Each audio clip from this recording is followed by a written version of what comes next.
All right, everyone. You already know who it is. But in case you need a slight reminder, it's your best friend, your good Judy, your next door neighbor, your cousin, your niece, and I've recently been promoted to great auntie. It is Norman J. Liverpool IV, and I want to thank you for being here on the season premiere of What's the LGBT, honey. So really quick, we got some housekeeping things to take care of. So first, I would like, I guess it's not there. So first, I would like to thank my sponsor, which is Rosie's Cleaning Services. Rosie's Cleaning Services is your premier janitorial as well as housekeeping vendor here in the greater Las Vegas area. They can be reached at area code 702-767-1116. Call today for your free, no obligation quote. Also, wanted to briefly remind you that Evolve is starting. That is my 5-week signature mentorship program specifically designed for the LGBTQ community. Let's talk about the 4 promises that I have. Number 1, by working with me, you're going to unleash your unicorn power. You're going to stand up and shine. You're going to own your own story, and you're going to walk in next level confidence. Honey, when I tell you that What's the LGBT is coming in hot, here is just a rundown of our shows for the rest of this month. So today and next Wednesday, we will be talking about race and relationships. And then on July 29th, we're putting the T in LGBT.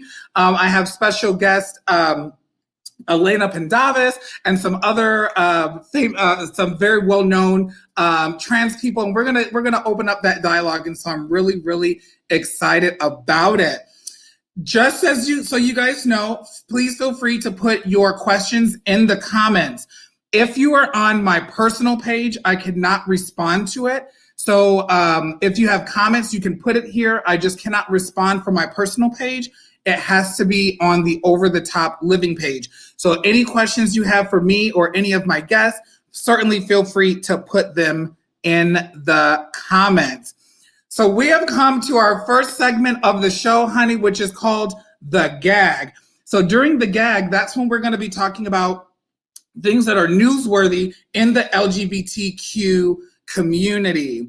So according to Gaystar News, the Dutch are putting LGBTQ rights in Article 1 of their constitution to ensure rights are protected for years to come. The Netherlands is planning a way to guarantee LGBTQ plus rights for generations to come. So the 150-member House of Representatives, they have voted 124 in favor and 26 against this proposal. And what the chairman, Oostenburg, said is, today we are taking a big step towards anchoring our rights in the Constitution. That is important for today as a task for politicians to tackle violence against the LGBTQ people, for example. And it is important for the future as a guarantee that we can still enjoy our hard-won rights in 50 or 100 years. The Netherlands has long been a leader in LGBTQ rights. Most significantly, it conducted the first same-sex marriage in April of 2001. So that is The Gag. That is our newsworthy segment. Shout out to the Netherlands. Honey, y'all are making it happen. Next, I want to introduce you all to someone I had the opportunity to meet this week, Jaden Azario. So Jaden Azario is a new Las Vegas resident. He recently relocated from Dallas, Texas. And what's really interesting about his story is he is a gay man that is also Jewish. And so that is very prevalent in his music. And so I asked him to share with me a little bit about where this song, where the inspiration came from. And he says, to me, the song is mostly about acceptance and accepting people for being different. I use 3 languages in the song, the Arabic language and the Hebrew, which are very similar. And I did that to point out that people should focus on what's similar and not different. So really briefly, I'm going to share my screen and we're going to take a listen to Jaden Azario's song, Hello, Shalom.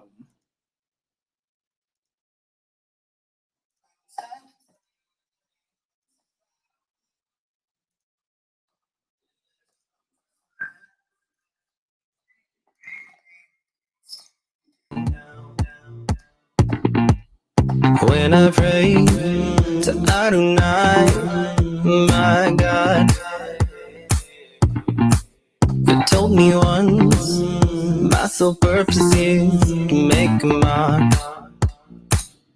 Tell the people look up, you're looking down. I'm right behind you, turn around. You don't see me, trust me I'm there. When I step in the room, you'll know I'm here.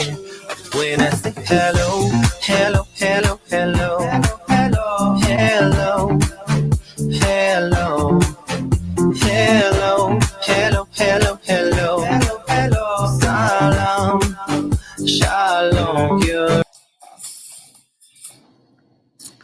All right, so I'm going to post the SoundCloud link in the comments after the recording. So if you want to listen to more music by Jay Nazario, you definitely can do that. He did say that telling my story through music is important because he wants to inspire others to show that everyone struggles and that's okay. So I just wanted to point that out. Make sure you check out Jaden Azario. I will have his contact information as well as his SoundCloud link in the comments following the recording. So now we can get into the show. Okay, now is the opportunity for me to introduce my special guest. So first we have Adam Zajewski and Freddie McGriff. Adam and Freddie met in December of 2009. They dated for about a month, and on January 2nd, wait a minute, I just realized that both couples have the same anniversary. All right, so we're celebrating both of you guys on January 2nd. So at January 2nd at 1:30 a.m., while at the famous Fun Hog Ranch right here in Las Vegas, they made it official that they were exclusive to one another. They began to work with each other at Aramark, but in two separate departments. In December of 2016, they both got job offers in Dallas, and they relocated to work for Levy Restaurant at the home of Dallas, the hockey stars, as well as the NBA, the Dallas Mavs. Next, we have Brian and Jorge. Jorge and Brian met in November of 2019 and dated for a couple of months before making it official on January 2nd. Jorge works as a pastry chef and Brian works in healthcare. While there is a 20-year age gap, in addition to being interracial, they both feel that these gaps bring them closer together. So without further ado, please welcome my special guests. We have Brian and Jorge, and also Adam and Freddie. Hi. Hello. You better get into that January 8th, that January anniversary meet. Okay. You guys are having dinner next year. And the funny thing is I didn't realize it. Like I was compiling all of these notes and I didn't even realize it until I was just reading it right now. I'm like, damn, bitch, I wanted to get somebody in the wintertime, honey. Also, what's ironic is that he was from Dallas, moved to Las Vegas. We're from Las Vegas and moved to Dallas. Oh yeah, I'm telling you, listen. So it's just pairing up. Before we get into this topic, and also I just want to caveat this by saying that the views and opinions that are expressed tonight are those people who are saying them. They in no way necessarily reflect the views and opinions of Over the Top Living or Norman J. Liverpool IV as a brand. Just want to put that out there. I want to give you guys a quick second to get your teacups ready. I've got a little vodka cran in my teacup. We got teacups. Margaritas. I got a vodka soda. I got seltzers. And what are y'all drinking? Margaritas. Okay, well, just Fiesta. We just went for the big glass. Come on, Fiesta.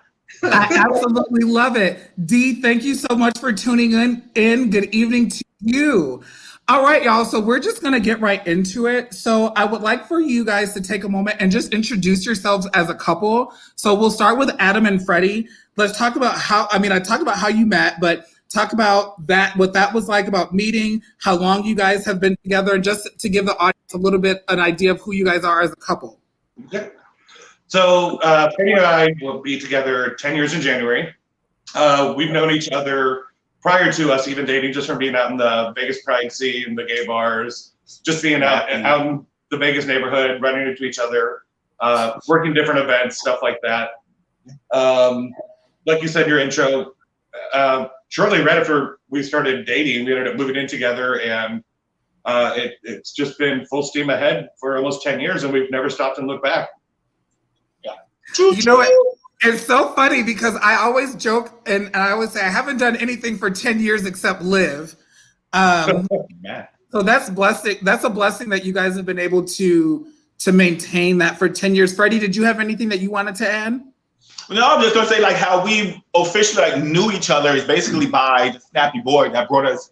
I want to say that brought us together because we worked in events around Vegas, and that's how because when I moved out there I didn't really know anyone, and I made it a point to make sure that I got part of a gay community to make sure that I knew where my family was at, and that way I could feel I felt included and exclusive that in Vegas, that way I didn't feel alone out there. And so basically I joined Snappy the Pride Board, and basically that's how everything just evolved and basically snowballed, and that's how we met. And things happen for a reason, and we've been together ever since. So yeah. Well, there you have it. All right, 10. I wish you guys a bunch of more 10s. Mucho gracias. Yes. All right. So Brian and Jorge, let us get to know a little bit about you. So we met on a popular social media app. Okay. Christian Mingle. Yes, Christian Mingle.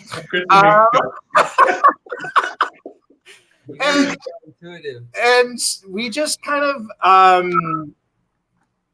we talked on the social media app for a while and didn't actually meet in person, and then just decided one day to meet in person. And I mean, for me there was definitely a connection, and then we just kind of started dating a little bit.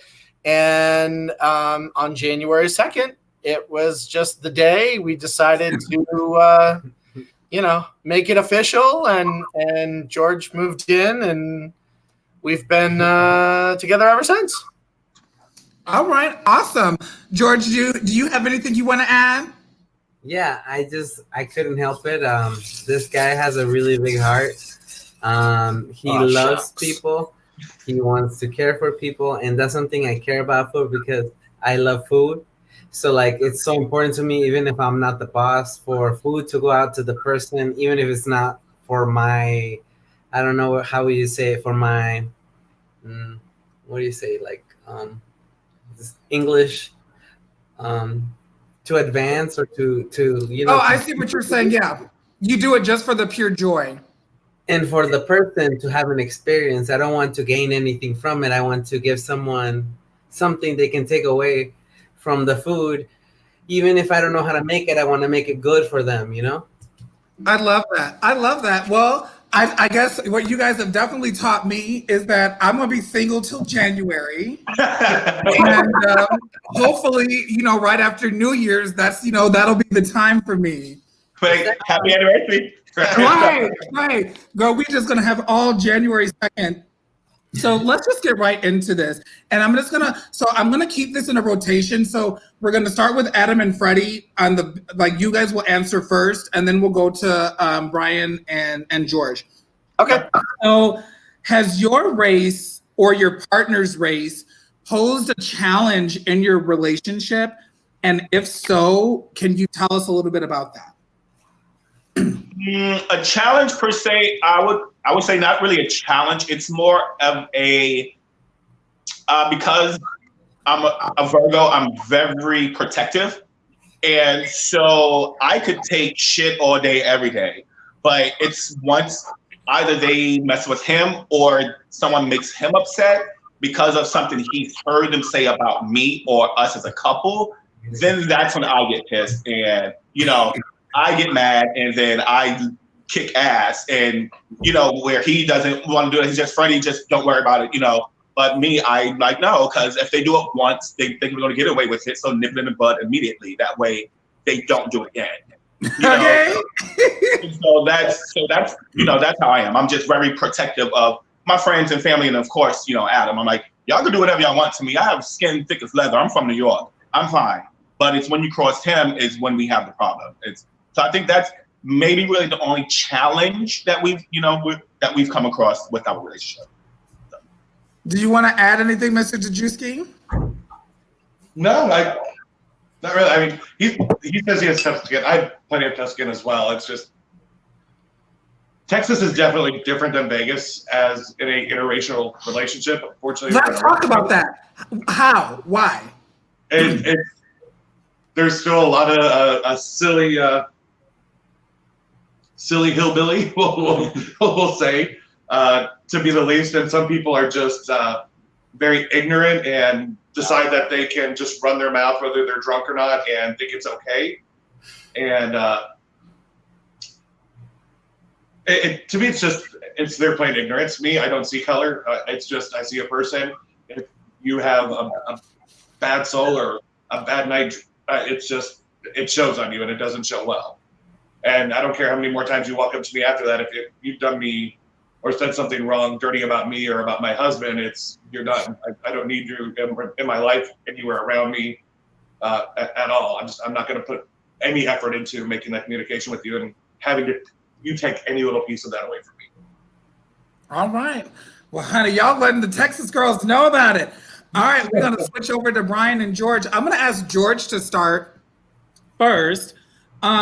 George, so would you say, is your race or your partner's race pose a challenge for you? And if so, what was it? Based on what I just heard, I'm going to say that, like, fortunately for us, the only challenge that it really had here in Vegas has been the language, because everybody here in Vegas is way more open-minded in other states, because obviously, like in Texas and other states, a lot of people haven't grown to be as accepting of us, and that's crazy to hear, Anna. But like, obviously not cool. But yeah, it's way easier to be like open here, like, because there's obviously like people wearing fucking contacts and like horns and this and that, you know, like, so yeah. For us, the only thing it really has been the language, because my family happened to be, luckily, very accepting, and then Brian is just awesome. So like, and you know, the more tequila, the more Spanish. Yeah, apparently the more tequila I drink, the more fluent in Spanish I get. Because he knows way more Spanish than he knows, unless he has tequila. Right. Okay, I love it. Yeah, I love it. It definitely, I gotta agree with George. It's the communication barrier that me learning Spanish, because a lot of his family is only Spanish speaking. So it's learning the Spanish, but then also with George, it's learning his translation. So, you know, he'll say something and I'll interpret it as like an order or a demand where it's a question. But because of the Spanish language, it's different. Yes. So for sure. It's learning the translation, I think, for us. You know, I think the only other challenge is not only are we interracial, but we're intergenerational. So well, we're gonna wait. I'm gonna stop you there because someone from my website has a question for you in regards to that. Okay. We're gonna circle around that. So hold that particular thought. Okay. All right. Awesome. So I would assume, and again, you know, I'm the only single gal here. So again, I would assume, being in interracial relationships myself in the past, that there's almost like you have to navigate like cultural differeseness. And I know that's been something for me. Like, you know, everyone knows my first husband is from Guadalajara. You know, I was married to a white man for a short time. So I've gotten to experience like very drastic different like cultural differences. And so I want to know, I know Adam and Freddie, you guys touched on it a little bit about like where you live, that geographically has made it a little bit different. But in terms of just the cultural differences between being white and black, or being white and Mexican, like how do you navigate those cultural differences? And we'll start with Freddie. Well, I was the only cultural differences. It's sort of when I took Adam down to my family reunion, 2014, 15? I remember that. It was somewhere. And then like my mother's side of the family is all from New York. And then my father's side of the family is all from South Carolina and Georgia. And so we went to Levy, South Carolina, which is like backwoods country. Like it took you like 15 minutes to get to a corner store, backwoods country. So we go there and Adam doesn't eat meat on the bone and he doesn't eat skin. So that was very interesting because my family was like, they met Adam over Facebook or whatever. And then we get there and like they're cooking food and I was like, Adam doesn't eat meat on the bone and he doesn't eat skin. They were like, what? I was like, you're sorry? They was like, what, you gonna eat a salad? I was like, that and chicken tenders? They was like, My aunt from New York was like, Freddie, Junior, that's disrespectful. We're gonna give him some greens, we're gonna give him some cornbread. So so that's really the only like cultural difference that there was for me to navigate through with him was just the fact that he doesn't really eat meat on the bone. And black folks, we eat neck bones, we eat fried chicken, we eat turkey legs, we eat everything. Oxtail, bitch, if it has meat on it, we eating it. And so like that was the only, sort of like cultural difference that we've had to overcome. But it was really wasn't even had to overcome. It was just like one of those things that we literally laughed at. And it was like, okay, well, fine, we got turkey here, we got, ham, it's fine. So that's really the only thing we really had to overcome. So let me ask you before we go to Adam, that first of all, that's amazing. If you only felt that the cultural differences that you had to you kind of work through or laugh about was the food. That's because I know that there's so many people that are in interracial relationships that it's literally a struggle. Like every single pass. So you guys are so blessed for that. So Adam, do you share that sentiment? Like, do you feel like there was any cultural differences that you felt that you had to navigate by being in a partnership in a marriage with a Black man? Not on a day-to-day basis at all. For the most part, there are some of those people like I'll scroll through Facebook or Twitter or just hear people talking, and some of the people they look at being in an interracial relationship with if you're Black and you're dating outside of your race as they're trying to use you like sell out. Like you're a sellout, like you're using the white man to get his white privilege, and you're just trying to be white, you're not trying to be Black, you don't want to get in touch with yourself, or you're just trying to not be you and not be that. And I find, to me, I don't understand that because I've never had to deal with that. I've never had anybody come up to me like, you're dating a Black guy to get street credit or this, that, or the other. I've never had to deal with that, and having to hear people say that, I just find it very. I would say I'm off-put just because I'm not used to hearing it, and when I hear people telling other people that they're selling out who they are and they're giving up part of their themselves, I don't get that part. And it's funny you say that because we're gonna come around to that too. I gotta comment on that. Right, you have something he's coming around to, then we have something he's coming around to. That's why I'm literally taking notes because I have to come back around to it. But like I said, I don't look at it that way because, like I said, I don't see color. I see love as love. I can't help it who I love. And hopefully Freddie sees it the same way. I mean, if he sees me for white privilege, he's going to have a 420 credit score for a long time because I don't got the good white people credit. Okay. Okay.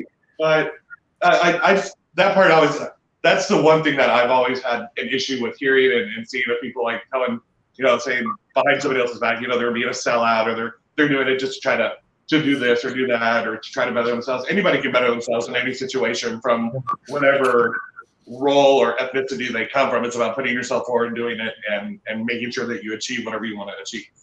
I mean, I grew up being poor and in a trailer park, and here I am living my best life now that I am. So. All right. All right. Well, I don't know. Was everybody getting up? Is it time to refresh our glass? It's time to refresh the cocktail. George is making bread. So. I'm just making it. I'm just making it laugh because I'm over here by myself. So, See that you need to get a man so you can use that privilege. well, I'm working on it. January 2nd. January 2nd is coming down. Girl, you got to start now before we get locked down again out in Nevada. We about ready to go lockdown back here in Texas. Right. Shoot, no, I heard about that. So, Brian, I know that George went to go check on what he's doing, but oh, okay. So I'm interested. Wait, hold on 1 second. We have a comment. Hi. All right, so we do have a comment. He just says, great looks and format, Norman, loving both couples, lots of fun. Thanks for your perspective. Daniel, we thank you. Daniel, special guest on so many of quarantini times, and I'm just so excited that he continues to connect with us.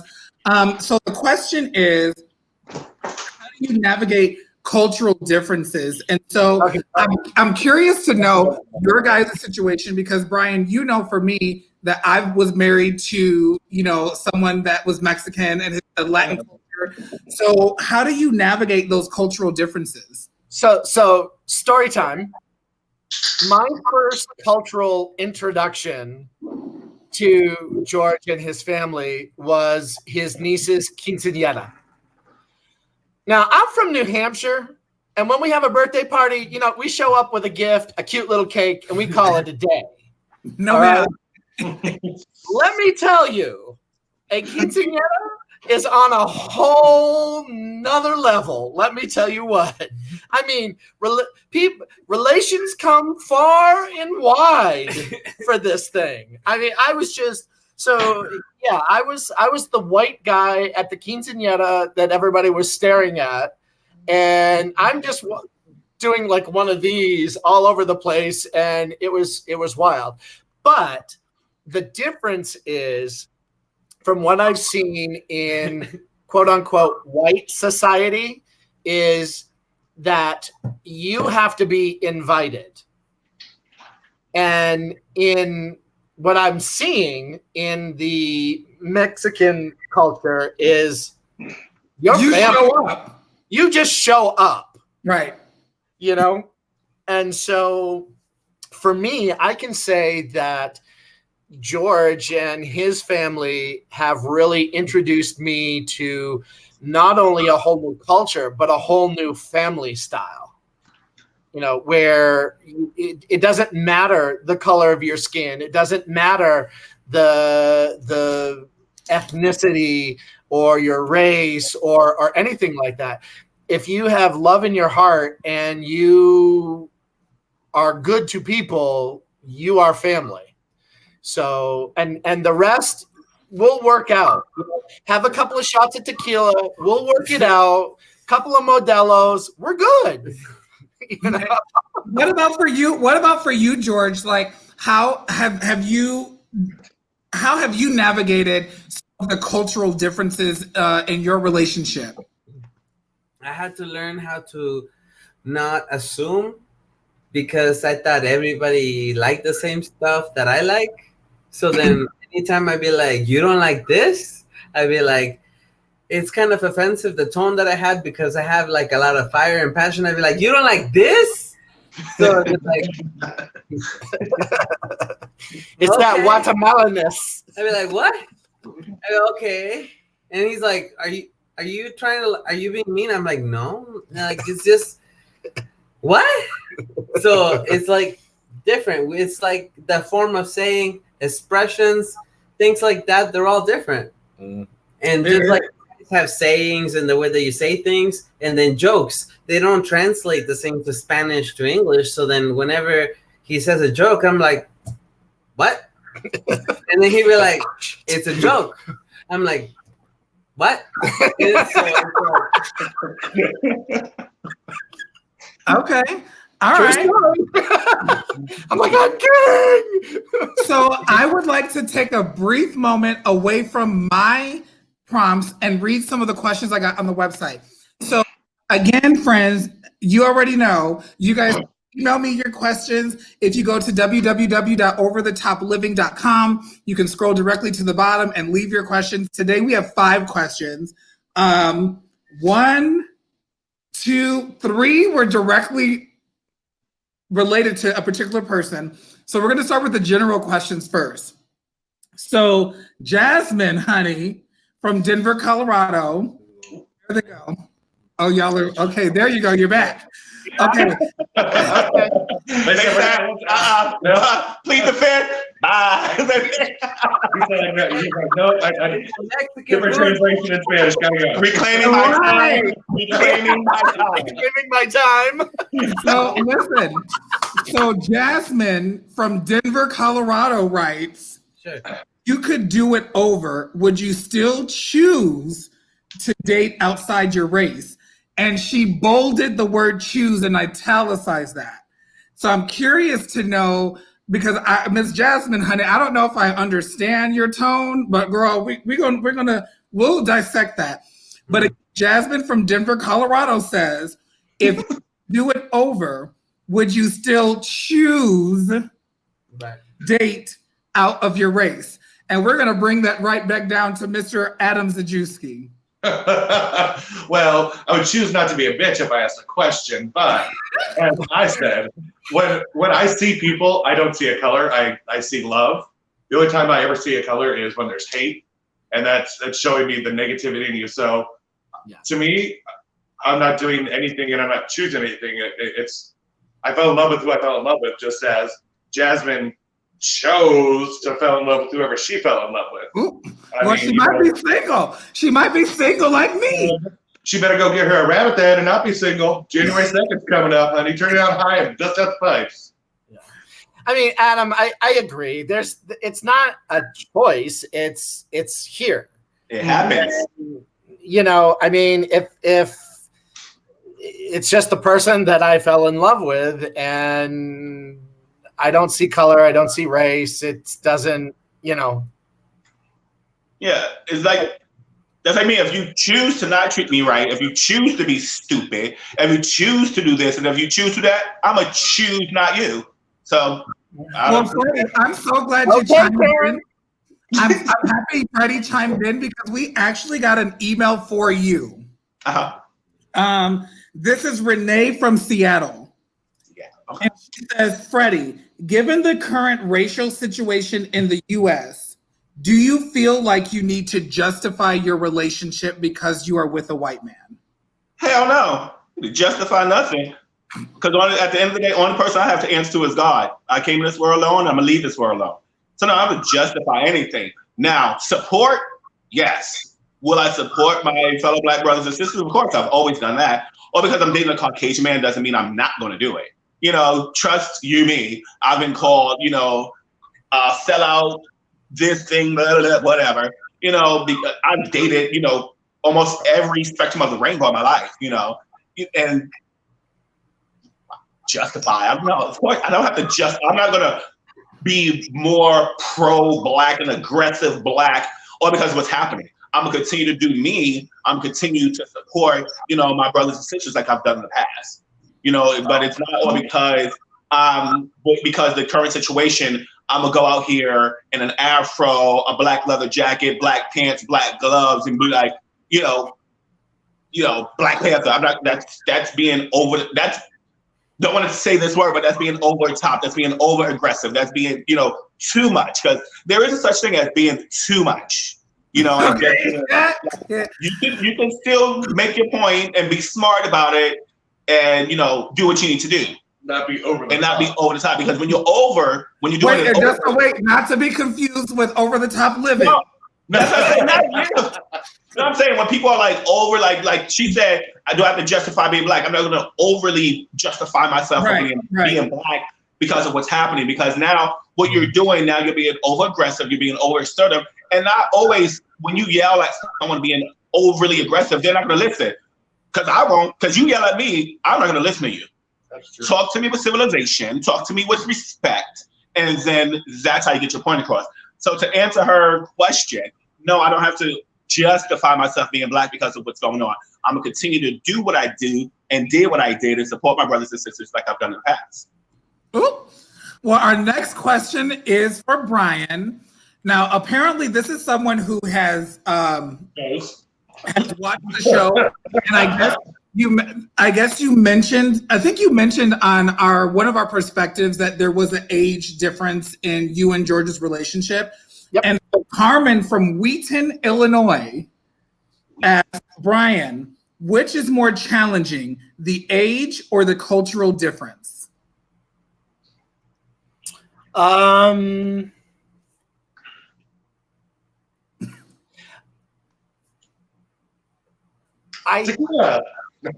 think that for me, I don't know. I never really gave it any thought, but if I had to nail something, probably, well, they have distinct differences. So, the age gap between George and I is 20 years. So, but I found with George, because of his maturity and his point of views in life, they are very similar to mine. So the age gap really isn't overly prevalent in our relationship. And so I guess if I had to answer it, it'd probably be the cultural, and it just boils down to communication and language translation. So yeah. Okay. So I have a question. We're going to get back to my prompts before we wrap it up. So Janelle from Las Vegas asked me, Norman, what was your experience in an interracial relationship, and do I think I will ever date a Black man? So I don't know where these questions are a little pointed this evening, but that's girl, I'm like, we got to get Jasmine, and we got to get Renee, and we're going to have to get Janelle gathered together, and Carmen, all these people. So anyway, so Janelle, to answer your question, my experience in an interracial relationship was just that I would assume of any other relationship. There was definitely areas to learn and grow, areas of opportunity. And I think each situation is different. When I was married to Sergio, my first husband, that was a very unique experience because when we met, he spoke no English, and, navigating to how to live in a household. And we met in October and married the following month.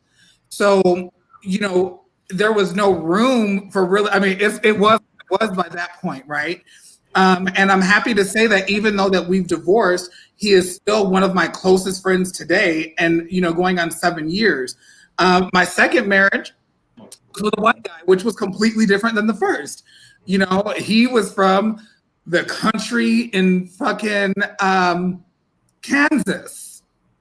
And so there's a very different from, being with someone from the country in Kansas and dating someone who's originally from Jalisco, Guadalajara. Hola, Guadalajara.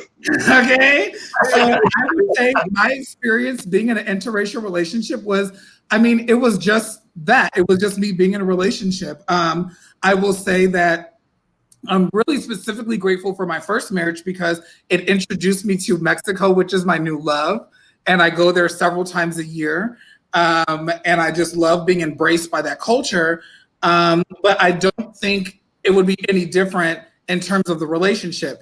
The second part, she said, do I think I will ever date a Black man? I will. I'm open to whatever the universe has for me. But right now I am married to What's the LGBT, and I am married to Over the Top Living, and that's it. You better claim it. Right. We gonna get these questions a rest for now because they got me upset. All right, so Adrian says hello. Hello, Adrian. Adrian will be a special guest on part 2 next week. Adrian and his husband are also in an interracial relationship. And so he will be joining us for part 2 of this next week. And we're really excited about that. I know you moved today, Adrian, so thank you so much for even tuning in briefly. So I want to go to something. So I read an article today. We're going to discuss it openly. So 6 things to never say to interracial queer couples. So I was looking at pride.com and mom is texting me. Hey, doctor. Sorry. Right. I don't know if she meant to text me that, but anyway, thank you for tuning in, Dr. Erlin. So on Pride.com, it had an article that just said like 6 things that you shouldn't say to interracial queer couples. And so I'm interested to hear your guys' standpoint on some of these because they're kind of really interesting. One is, oh, so you like to date exotic. Oh, bruh. Slap a bitch with a dick. What is exotic? I ain't Tiger King. Calm down. I can't with that one. I can't with that one. So why? Talk to me about that. I mean, girl, maybe you're a little exotic. I've heard it, and bitch, what am I like? And I've heard it maybe other like black folks. Oh, or you're exotic, or you're pretty for a black boy or girl. That's the fuck. Right. When somebody says you date exotic, I think of like some race that like I've never heard, like somewhere deep in the somewhere out there. Like that's very exotic. And like to me, I've heard people say that, and it's like, oh, they must be like a very different kind of race that people are not used to seeing. It's not like, oh, you're dating Jenny down the street. She's kind of exotic. When they say exotic, bitch, I'm like, thank you, but he's just dating a human being. But thank you. So listen, so my mom explained what she said. My mom is over here reading me. So she's watching, and her text says probably not in all capitals, NOT. Like, what is she referring to? You know, my mom, she thinks a mile a minute. I'm like, maybe that's what she's responding to something from earlier. Probably not, ... an African-American mate for me. Oh. I mean, she does know you. You know? So I text her. So listen, I text her and said, put it in the comments. Yeah. When was the last time you dated a black gentleman? Huh? When was the last time you did date a black gentleman? I actually went on a date with a black gentleman about 3 weeks ago. On it? No. When was the last time you dated? Not on a date. The last time, Like he went through the drive-thru and picked you up a little frosty and surprise. No, I don't know. When was the last time you had like an extended period, like a relationship? More than 24 hours. The last time I was in a relationship with a black man was in 2000.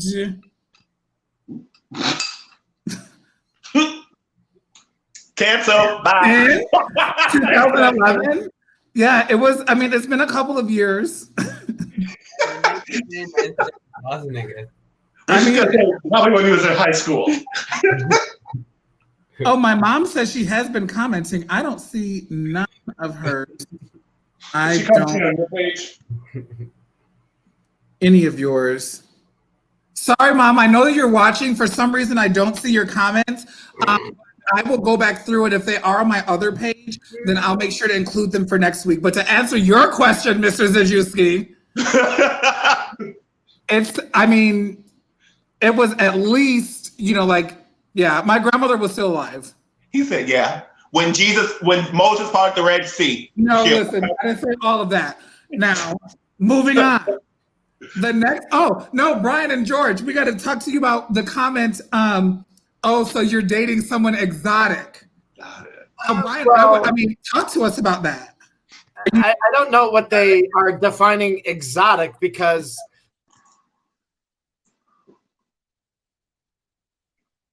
Uh-oh. That's right. All right, we're going to come back to that. Remix. We're going to come back to that. when they are not Wait. All right. So we're going to move to the next question and come back to that one. All right, Freddie, the floor is yours. Now, this is what's interesting because, Adam, I think you touched on this a little bit. And let me say, are they back? Oh no, they're still frozen. Come on, Alistair. They're making margaritas. Calm down. Yeah, they're frozen. So about like selling out, one of the comments on this was, oh, so you're dating outside your race because you think you're too good for your own race. So how do you respond to that? And I'm going to ask you to start, Adam, because I know you mentioned that. Me? Yeah. Me? Say the question one more time. I'm selling because I'm dating one of outside the of my things race. that says that people date outside of the race because they feel they're too good for their own race. Judging from a lot of the white people that I see right now in these past couple of years, I don't feel that I'm better than anybody. I mean, honestly, in all my life, I don't feel like I'm better than anybody. I'm just me. I'm just Adam, you know, plain and simple. If anybody knows me, I'm a very simple person. I just, like I said, I don't see color. If Freddie was white and we fell in love, we fell in love. If Freddie wasn't white, we fell in love, we fell in love. I don't find that I'm better than anybody. I mean, I'm not one to try to hold a, what do they say, a standard? Not a standard, but I'm not one to hold like anything above somebody. I've dated people that were definitely better than me in my opinion. I've dated people that were definitely below me in my opinion. But I don't feel like because I'm going outside of the Caucasian race that I'm doing it because I feel better than whoever I'm going to date. So Adrian says, my answer is I was a king beforehand and I will and continue to be one. Try Jesus, not me. Not me. So Freddie, what would you say to that? And I think I see Brian and George have regained connection. There you go. So we moved on from you. So we're gonna continue this and circle back. So Freddie, how has that been for you? You know, like, do you feel that people have looked at you that you feel like you're too good, and that's why you date outside of your race? That you're too good for your own race? I wouldn't. No. For one, the word for someone to use the word "too good" speaks lack of education to me, and it's lack of empathy. You should never say you're better than someone. Never do that, or never think you're too good. So for them to word it like that right there, I'm done. Secondly, my thing is I don't care about color. If you're not going to challenge me, if you're not going to support me and uplift me, and if we're not going to grow together as a couple, and then if I'm not making you move forward in your life and career, and you're not doing the same for me, then I don't have time for you. And if you so happen to be outside of my race, it is because I could smell shit from a mile away. I could see bullshit from a mile away. So if I go out with a guy, you know, I could tell literally within like the first date if it's here or there, and I don't have time for it because I'm years old, and you know, it's at a certain point in time, I'm just, you know, we have to move it on. Let's go. We have to challenge each other to do better. Are you there with me? Or are you still living in the past? Or are we gonna what are we doing? And if you're not sure, if you don't have dreams and aspirations, it's not gonna happen. So no, to answer your question, no, I don't think I'm better than anyone. And anyone who thinks they are better than their race, or they think they're too good to judge or to be dating their race, that's and you know what? And it's crazy because I mean, Freddie, me and you have known each other for 10, 11 years. Something crazy. Yeah. And so, I mean, you've been around me, I mean, since I was like a baby. And I'm talking about like baby gay, baby everything.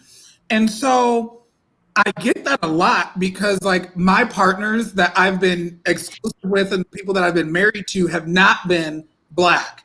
No. I think for me, I've gotten a little bit more slack about that during all of like the cultural climate that's happening right now with the Black Lives Movement. And, you know, I've definitely talked to some people, and I'll be honest and just be transparent, like with everything that's going on in our society, it really has caused me to think about the people I'm dating, the people I interact with, where I spend my money, like all of those things. But I don't know that it would deter me from dating someone that I liked or that I was attracted to, you know? And so I've definitely been hearing that. In fact, there's a couple of friends that like, oh my God, I just don't understand it. Like, I don't get it. Why you date outside your race? And it's not that I date outside my race. I just date who treats me right. I date, you know, like it's not like I actively go out and say I'm not for that. Yeah. Right, or I'm specifically going to date this type of thing. And I think that right now, you know, also given everything in the LGBTQ community with preferences versus prejudices, that's what people talking about, you know, no fats, no femmes, no blacks, no, you know, all this thing. And so I think that it is a very fine line. Yeah, sorry. And so like for some... I wasn't laughing at you. We thought we heard gunshots outside, so we both were like, oh, people are still shooting up fireworks outside. We don't live in the hood. No, man. No. I forgot people are still shooting up fireworks. Still, you know. Oh, I was like, honey, we end it. No, but So you see both of us just all of a sudden, whoop, then we're out. You see the whoop, you just see the sulfur moving across the screen, we done. So. Right. But I just feel like for me personally, it's never been a decision. And that's why the girl who commented earlier, Jasmine from Denver, who was talking about, is this a choice? I don't know that I've ever chosen specifically, like, you know, that I'm going out for this. With this race. Right. I just want, like, my thing is, like you said, I want someone that's going to challenge me. I want someone that's going to be mentally and emotionally stimulating. And it doesn't have to do with all that other things. But I feel like with everything that's going on in our world today, that people are looking at interracial relationships in a very, very different way than they were before. And see, my thing is also people have to realize a lot of,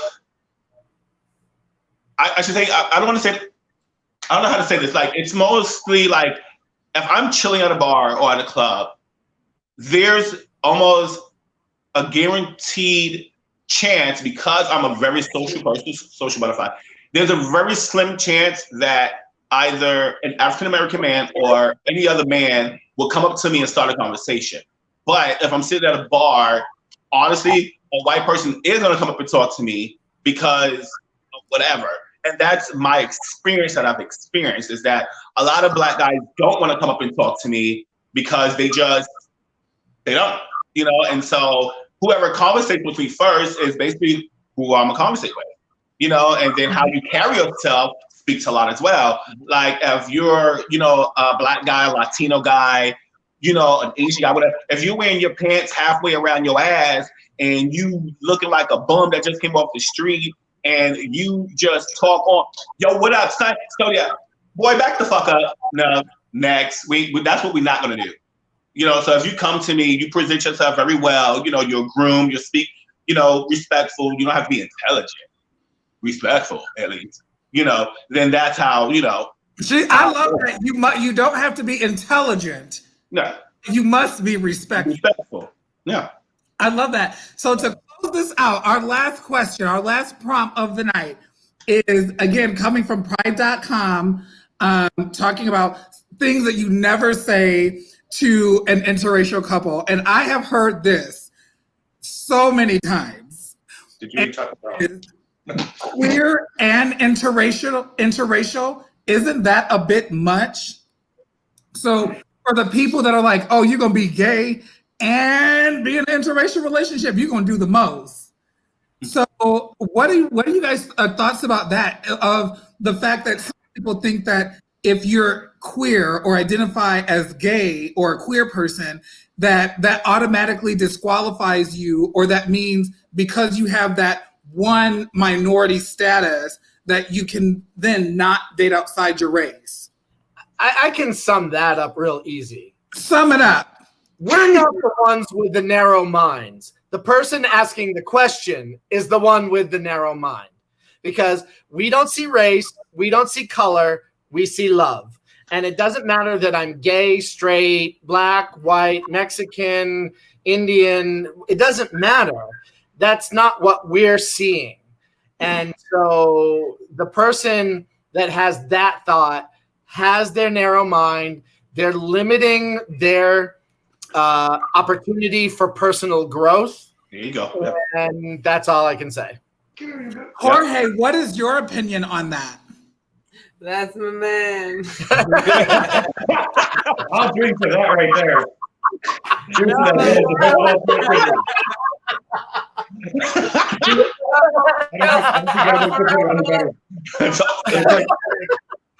I'm like, why are you hating? What's going on? Like, please talk to us.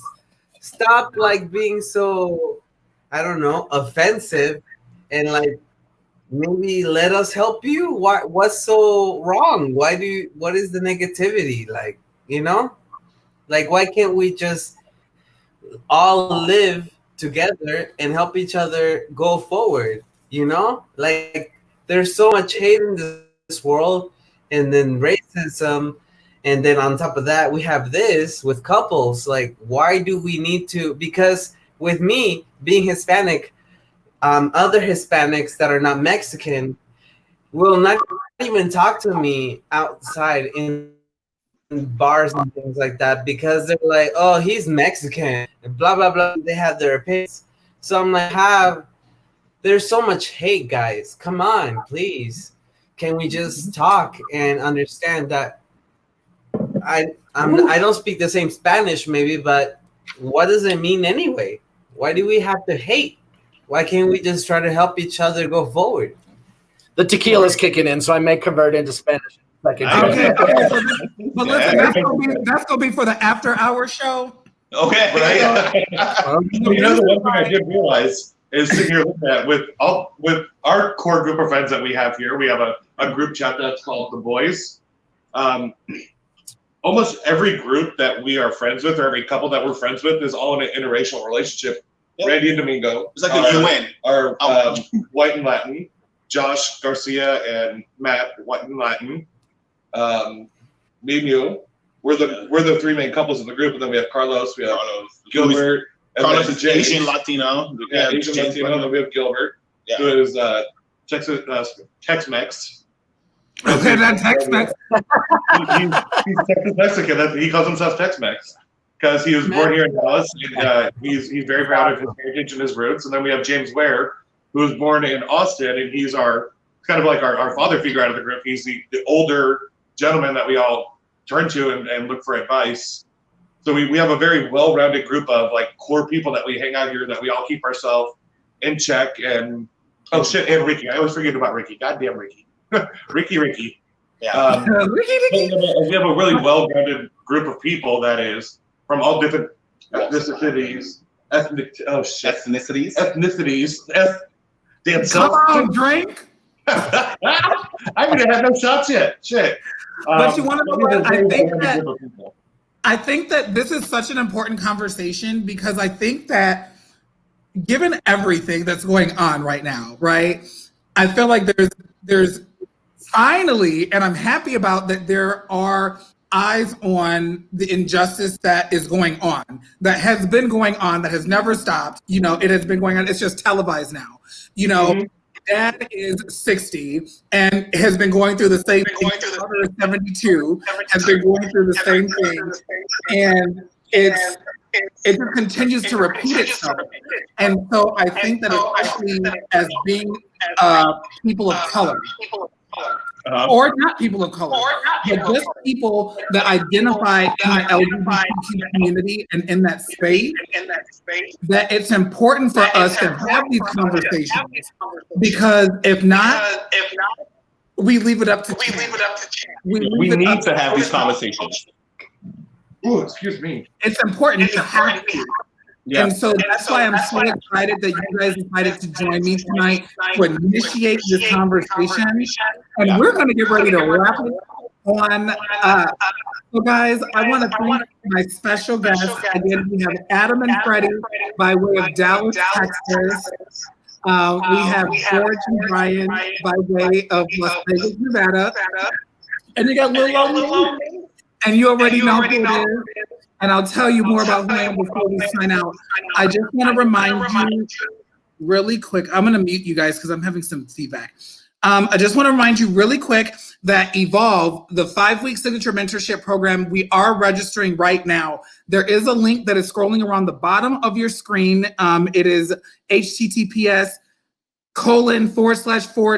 that one. You're going to go there. That's going to take you to my Eventbrite website. There you can register. You don't want to miss this. It is a 5-week signature mentorship program specifically designed for LGBTQ millennials. And you ask, well, why do I want to do that? I promise you 4 things. 1, you're going to unleash your unicorn power. 2, you're going to stand up and shine. 3, you're going to own your own story. And 4, you're going to walk in next level confidence. I also want to remind you guys, you already know that we do this every Saturday. We do Sassy Assy Saturdays, every Saturday at 9 a.m. This week's episode is entitled Pressed for Success. Delayed is not denied. So I would invite you to tune in on Saturday morning at 9 a.m. right here on Facebook Live. Again, I'm going to unmute my guests so they can say their final goodbye and let you know how you can connect with them. If one of their stories resonated with them, with you, or you have more questions, feel free to email me at norman@overthetopliving.com or to reach out to our guests directly. They're going to, I'm unmuting them so they can see their contact information and let you know how to connect with them. So guys, let us know. All right, well, if you want to get in contact with me, my name is Frederick McGriff, and you can find me on Facebook under Frederick McGriff, or you can follow me on Instagram at Freddie, FREDDIEL, as in love, V as in Victor. Love it. Well, Freddie, this has been so amazing. And again, I know the time is crazy, but thank you so much for being part. Thank you, Seth. So, What about do you you? have any questions, comments, concerns, feedback? Hit me up on Facebook, Adam Zajewski. As you can see, the name's right down there below. It's very complicated to spell. So screenshot. If you can't find me, I'm definitely on Norman's page. So you can find me on there. I am on Instagram. I'm on Snapchat. Everywhere. I don't remember what all my handles are, but I'm pretty sure it's either City Homo or Adam Zajewski, which City Homo would be CITIHOMO. You can find me from there. And like I said, any questions, comments, concerns, feedback, definitely hit me up. I'll be more than happy to answer anything I can. And so specifically, we want to invite the people that had these questions and comments for us to comment back to us after now seeing the show. Please invite me back to that episode because I choose to come to that one. Yeah. All right. Brian and George, how can we reach out to you? Okay. Any Facebook comments or email? So on Facebook, Brian Murphy, and then email is brianmurphy98@gmail, or you can find me on Instagram, Freds, FREDZ816. And then you'll find me, Jorge. You'll find me on Facebook at Jorge Padilla. Pretty much that's it. And look for Las Vegas. That's all right. Well, excellent. Well, friends, you already know who it is. But in case you forgot, I don't mind giving you a slight reminder. My special guest, after the show is over, hang out back here. We're going to chit chat for just a few moments. So don't hang up when the show is over. You already know who it is. But in case you forgot, I don't mind giving you a slight reminder. It's your best friend. It's your good Judy. It's your next door neighbor, your cousin, your nephew, your niece. And I've recently been promoted to great auntie. My name is Norman J. Liverpool IV.